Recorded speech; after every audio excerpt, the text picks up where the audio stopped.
Presents Shri Balaji series company. ये और जोड़ दो कि गऊ बचाओ देश, गऊ बचाओ और देश बचाओ और श्राप छुड़ाओ। ये श्राप है जो बगड़ाऊ का अंत कर सकती है।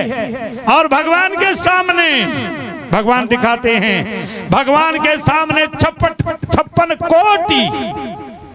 56 करोड़ यादव नष्ट हो सकते हैं, वो भी खुद दुनिया के मालिक के सामने नष्ट हो सकते हैं। तो इससे बड़ी है जो दुर्गति क्या होगी।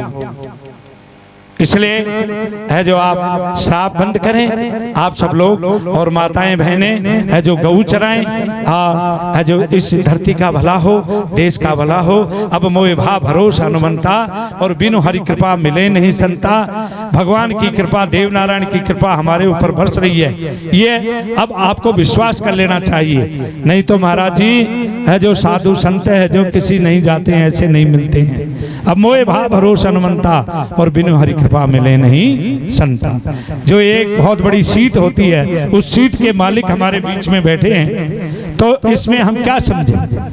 हम तो यही समझेंगे ना कि हमारे ऊपर भगवान की कृपा है। अपनी वाणी को विराम देते देते नौजवानों में आपसे एक बात कहना चाहता हूँ।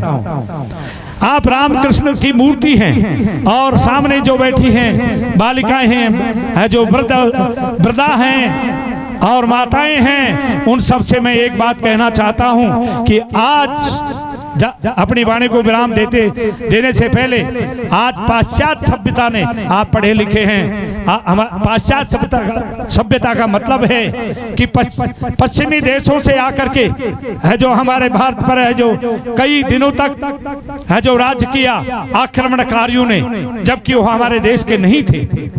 उन्होंने राज्य किया, उसके पश्चात है जो अंग्रेजों ने राज किया, वह पाश्चात्य सभ्यता यहाँ स्थापित करके चले गए। और उसका असर धीरे धीरे जैसे स्लो पॉइजन देते हैं, स्लो पॉइजन का असर आज हमारे बच्चों पर पड़ रहा है। इसलिए बच्चों से मैं एक बात कहता हूं कि मोबाइल जैसे उपकरण का आप अपने जीवन में कभी दुरुपयोग न करें।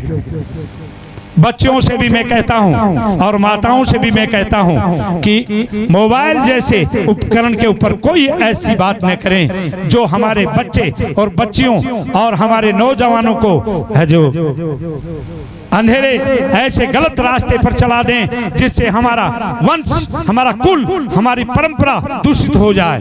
ऐसा है जो आप उसका कदापि प्रयोग न करें। ये आप ध्यान से सुने।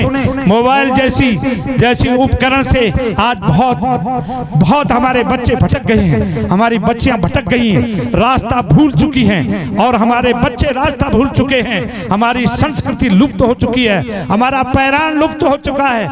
यहाँ तक कि माता पिता को नमस्कार करना तक भूल गए हैं। माता पिता को कोर्ट कचहरी में खड़ा होना पड़ता है। ये सब उस उपकरण की देन है। और ये सब इन 20 वर्षों में जितने अपराध हुए हैं, पहले मैं महाराज जी 25 साल पहले दिल्ली में गया था, तो मेरा आपका एक भक्त है विश्वनाथ अग्रवाल, बोले महाराज जी आपको मैं बिना तार का एक टेलीफोन दिखाऊं, तो उसने महाराज जी वो कॉर्डलेस दिखाया ऐसे मेरे को। बोले महाराज दिल्ली में कहीं भी आप बात कर सकते हैं। मैंने कहा यार बिना तार के?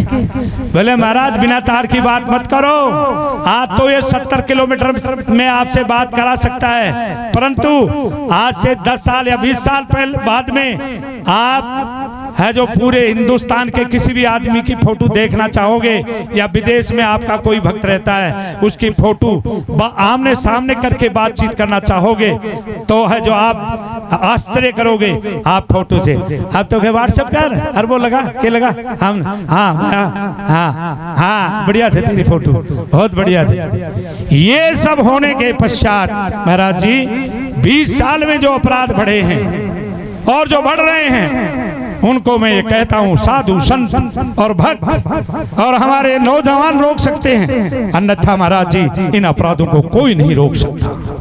चोरियां होती हैं, डकैतियां होती हैं, और हमारे बच्चे हैं जो रास्ता भटक गए हैं, उन रास्ता भटके हुए अपने नौजवान साथियों को तुम राम कृष्ण की मूर्ति हो, तुम ही रोक सकते हो, अन्यथा कोई दूसरा नहीं रोक सकता। इसलिए आप बड़ों से भी विनती है कि आप भी ऐसे उपकरण का दुरुपयोग न करें और उस पर कोई झूठी बात न बोले। यदि युधिष्ठिर ने भगवान श्री कृष्ण ने कहा कि हे ऐसे बोल दो इन द्रोणाचार्य को कि अश्वत्थामा मारा गया, तो युधिष्ठिर ने कहा मैं ये झूठ नहीं बोल सकता, परंतु उसमें रहस्य है। भगवान ने इतना कहा था कि इतना ही बोल दो अश्वत्थामा मारा गया, भले ऐसा नहीं बोल सकता। तो भीम इशारा समझ गया और एक उन्हीं की अपनी खुद की सेना में अश्वत्थामा नाम का एक हाथी था, उस हाथी के घुमा करके गदा मारी और वह हाथी मर गया। ओ मैंने अश्वत्थामा को मार डाला, मैंने अश्वत्थामा को मार डाला। द्रोणाचार्य जी के सामने जाकर के चिल्लाने लगा, बोले भीम मैं जानता हूं कि तू क्या चाल चल रहा है, अश्वत्थामा को कोई नहीं मार सकता, परंतु कालजा में बात तो बैठ गई। क्या अश्वत्थामा मारा गया, ऐसा कहीं हो तो नहीं गया है। बोले तुम युधिष्ठिर कह दे कि अश्वत्थामा मारा गया तो मैं मान जाऊंगा, पर युधिष्ठिर जी उतरे तो सही, पर आपकी टांग जरूर अड़ा दी, अपनी टांग अड़ा दी कि अश्वत्थामा अथो हतो नरो वा कुंजरो। ये नर का नाम लेकर के कुंजर का नाम लेने लगे तो उस समय भगवान जो श्री कृष्ण ने शंख बजा दिया और युधिष्ठिर के वचन को सत्य मान करके और अनशन पर बैठ के हथियार डाल दिए। महाराज यदि उस हाथी का नाम नहीं लेता युधिष्ठिर तो कभी नरक में नहीं जाता, और उसका सत्य है जो खत्म नहीं होता। सत्य में इतनी ताकत है कि युधिष्ठिर के रथ का पहिया धरती से 4 अंगुल ऊपर चलता था। जब वो बैठते थे धर्मराज तो उनके रथ के और घोड़ों के पहिए है जो रथ के पहिए और घोड़ों के पैर अपने आप धरती से 4 अंगुल ऊंचे उठ जाते थे। जैसे ही कोई खाड़ा खुड़ा आता था तो उसको लांग जाते थे बिना कष्ट के। ऐसे धर्मधारी छत्रधारी राजा को भी झूठ बोलने का प्रत्यक्ष प्रमाण मिल गया और उनको एक दिन नरक देखना पड़ा। इसलिए प्रिय भक्तों, मोबाइल जैसी और धर्म जैसी सभाओं में और मोबाइल जैसे उपकरण में कभी आप झूठ नहीं बोलें। और माताओं, आप अपने पतियों को समझाएं और पति है जो अपने बच्चों को समझाएं, सदा है दुर्गुणों से दूर रहें और ये जो व्यसन है इनको त्याग करें। झूठ बोलने का है जो प्रयास न करें। यदि एक बार आपने झूठ बोली तो उसको छुपाने के लिए 10 झूठ और बोलनी पड़ेगी। स्त्री हत्या, बाल हत्या, गौ हत्या, गुरु हत्या, ब्राह्मण की हत्या। स्त्री की हत्या का मतलब है सृष्टि की हत्या कर देनी। पता नहीं उसके गर्भ से कैसा वीर बहादुर पैदा हो जाए। स्त्री हत्या, गौ हत्या, 33 कोटि देवताओं की हत्या होती है गौ को मारने के ऊपर। स्त्री हत्या, गौ हत्या, बाल हत्या, एक होनहार बालक को नष्ट कर देना वह भी महापाप है। और ब्राह्मण और गुरु की हत्या, ब्राह्मण को शिक्षक को, अपने अध्यापक को मारने का मतलब है कि शास्त्रों की हत्या की है आपने। और गुरु की हत्या का मतलब है कि ईश्वर की हत्या कर दी आपने। इस गुरु ईश्वर का रूप होता है, परंतु इनका भी प्रायश्चित है। कृष्ण चांद्रायण व्रत करने से ये पाप भी दूर होते हैं, पर विश्वासघाती का कहीं कोई प्रायश्चित नहीं है। इसलिए संसार में, अपने जीवन में कभी भी किसी के साथ विश्वासघात न करें। और 1000 करोड़ रुपया दे, नाम सुना होगा, 1000 करोड़ रुपया आपके पास हो तो एक कमरा भर सकता है। 1000 करोड़ रुपया आपको कोई दे, परंतु न्यायालय में जाकर किसी की झूठी गवाही न दे अपने जीवन में। इसलिए प्रिय भक्तों, और छोटी सी एक बात माताओं को भी कह देता हूँ। माताओं, तुम्हारे बेटी बहुत अच्छी लगती है। तुम्हारे ये बेटियां बैठी हैं ना, ये गंगा यमुना सरस्वती के समान पवित्र है जो हृदय वाली बेटियां बैठी हैं, इनको तुम बहुत प्रेम करती हो। इनसे, अपनी बेटी से कौन प्रेम नहीं करेगा। राजा जनक जैसे विदेह है, राजा जनक जैसे विदेह है, विदेह राज जनक को भी जब सीता जी को विदा किया तो रोना आ गया। तो जब बेटी को हम विदा करते हैं तो भाई, चाचा और ताऊ और माँ और सखियां सब रोने लगती हैं। कितनी प्यारी वस्तु है बेटी। माताओं, तुम्हारे को जितनी अपनी बेटी प्यारी है उतनी ही उससे 100 गुना ज्यादा आपके घर में आपकी बहू प्यारी हो जाए और बहू को आप सम्मान दे दें और ननद भौजाई को सम्मान दे दे तो माताओं, मैं गारंटी से वचन देता हूं, साधु हूं, आपके घर में सासू बहू का कभी झगड़ा नहीं होगा। परंतु आने वाली बहू भी अपनी माँ से ज्यादा प्रेम अपनी सासू को दे तो माताओं, ये भारतवर्ष विश्व गुरु था और विश्व गुरु ही हो जाए।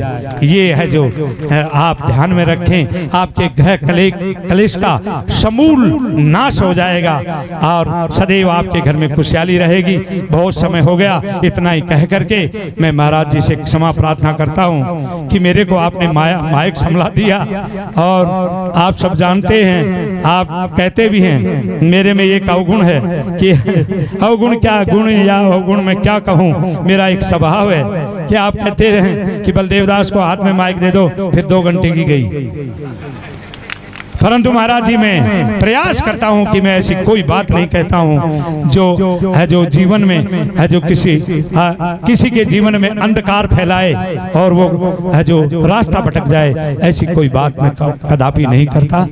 जो आप गुरुजनों ने हमें शिक्षा दी है उसी शिक्षा का प्रचार प्रसार करते हैं। परंतु आप भी तो हमारे से लिखाते हैं।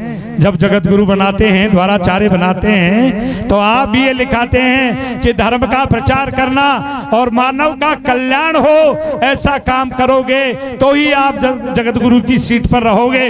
अनाचार, अत्याचार और बदमाशी करोगे तो आपकी ये सीट है जो रद्द कर दी जाएगी। ऐसा लिखाते हैं ना। जब भी आप दस्तखत करते हैं हमारे उस पट्टे के ऊपर, ये सब आप ही तो करा रहे हैं हमारे से। हम और कोई दूसरी चीज तो करते नहीं है। इसलिए मैं क्षमा प्रार्थी हूँ। बहुत है जो कुछ ज्यादा बोलने में है जो कुछ अपशब्द है जो निकल गया हो, उसके लिए माताएं और रामकृष्ण के स्वरूप है जो भगवत भक्त मेरे को क्षमा करें। अब मैं महाराज जी से प्रार्थना करूंगा कि अभी कुछ नहीं, बैठ। अब मैं महाराज जी से प्रार्थना करूंगा। महाराज जी बैठे बैठे ही सही, यदि आपकी कृपा हो जाए तो है जो थोड़ा उत्थित होकर के उत्तिष्ठ यानी खड़े होकर के आशीर्वाद स्वरूप 2 शब्द कहेंगे, ताकि हमारी ये माताएं और ये है जो रामकृष्ण जैसे भक्त लोग है जो दशरथ जैसे पिता और कौशल्या जैसी माताएं आपके अमृतमयी वाणी को सुन करके और श्रवण रंध्र से उसका पान करें और मन है जो प्रफुल्लित हो जाए। महाराज श्री दिनेश है जो 4 संप्रदाय के श्री